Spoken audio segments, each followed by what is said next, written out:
time. Presently, the third stage of PSLV is operational, developing nominal thrust. Plus 5 minutes. तृतीय चरण में 7.6 ton के ठोस नोदक का प्रयोग होता है और इसका प्रज्वलन काल 117.7 सेकंड का होगा। इस दौरान यह 240 किलोन्यूटन का प्रणोद उत्पन्न करेगा।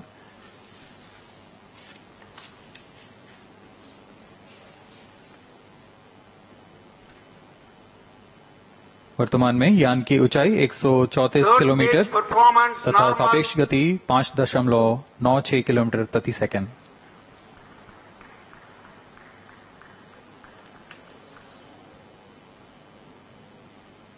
जैसा कि हम जानते हैं पीएसएलवी सबसे विश्वसनीय रॉकेट रहा है इसरो का, वैसा ही प्रदर्शन करता हुआ एक और मिशन पीएसएलवी C-57 का।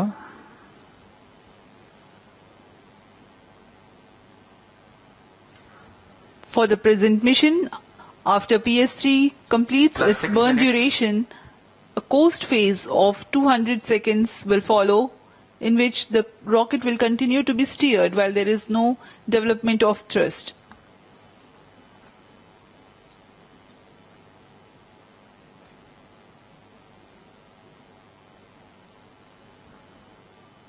जी हाँ, अभी कुछ ही क्षणों में Third PS3 stage का action completed. प्रज्वलन काल समाप्त हो चुका है और कोस्टिंग फेज इसके बाद जारी रहेगा। Vehicle in combined hosting for approximately 200 seconds.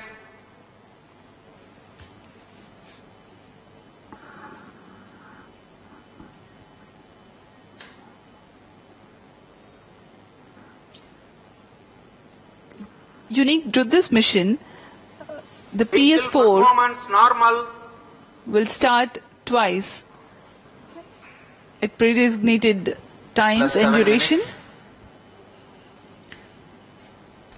The multiple start capability of PS4 will be utilized very aptly to achieve the argument of perigee of 346.6 degrees, which is very crucial for this mission. The commencement and duration of PS4 burns enable achieving this orbital parameter. Argument of perigee is the angle that is made by the perigee point from the ascending node at equatorial plane. AOP exceeding 300 degrees is helpful in mission planning to achieve halo orbit around L1 with minimal propellant expenditure.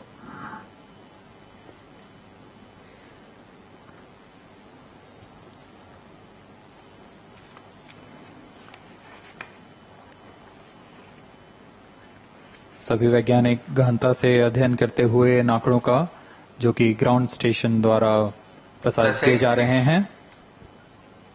वर्तमान में PS3, PS4 combined costing phase जारी है। यान की ऊंचाई 170 kilometre तथा सापेक्ष गति 7.32 किलोमीटर प्रति सेकंड है।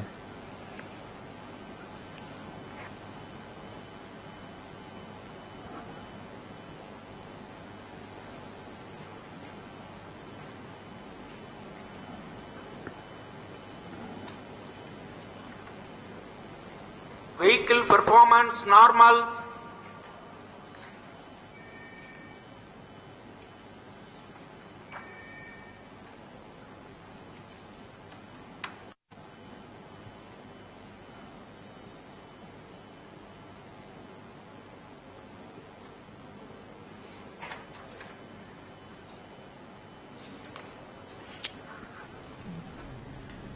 तो हमारे साथ इसरो के Plus 9 minutes. Speaking a few words about the Aditya L1. RC Kapoor ji लगातार जुड़े हुए हैं। आरसी कपूर जी, हम इंतजार कर रहे हैं कि इसरो के तमाम वैज्ञानिक जब खड़े होकर एक दूसरे को गले लगाकर बधाई देते हैं, तालियां बजती हैं, तो उसमें उसके लिए इंतजार क्यों किया जा रहा है? क्या कुछ शुरुआती मिनट बहुत ज्यादा महत्वपूर्ण हैं और सेलिब्रेशन जब तक 100% श्योरिटी नहीं हो जाती या वो जो मिशन उन्होंने दिमाग में सोचा अचीव नहीं हो जाता तब तक रुका रहेगा? बिल्कुल सही बात है। हमको इंतजार करना चाहिए कि जब वो सब खड़े होके अपलॉड करेंगे, लेकिन उससे पहले अगर आप मुझे इजाजत दें, शैलेंद्र जी के अमर शब्दों में, कोई ना रोको दिल की उड़ान को, दिल वो चला। बिल्कुल सर, और दिल तो कह रहा है कि मिशन सफल हो गया। हालांकि वैज्ञानिक जो वहां बैठे हुए हैं वो लोग एक एक चरण का इंतजार कर रहे हैं। अभी जो खबर आ रही है आदित्य L1 के तीसरे चरण की जो तमाम जो चीजें हैं, वो प्रक्रिया जो है उनको बताया जा रहा है कि सब इंटैक्ट है, सामान्य है। तो मैं आपसे समझना चाहूंगी एक आम आदमी के लिए कि अभी वहां क्या हो रहा है, किस चीज का इंतजार हो रहा है। जैसे हम सुन रहे हैं कि straps removed, second strap removed, 100 seconds जो है वो तय कर लिए हैं। तो ये कितना क्या क्या स्टेप्स होंगे इसमें आगे अब? और आखिरी स्टेप में तो देखिए S4 जो स्टेज है वो उसमें भी इंजन है, और जो आदित्य L1 के साथ जो है एक वो प्रोपल्शन सिस्टम रहेगा। तो इस समय तो जो सारी कवायद जो है इसको एक दीर्घवृत्ताकार कक्षा में डालना है। इसमें पेरिजी जैसा कि एक फिगर बताई गई थी 234 किलोमीटर और एपोजी 19,000 किलोमीटर से थोड़ा ज्यादा।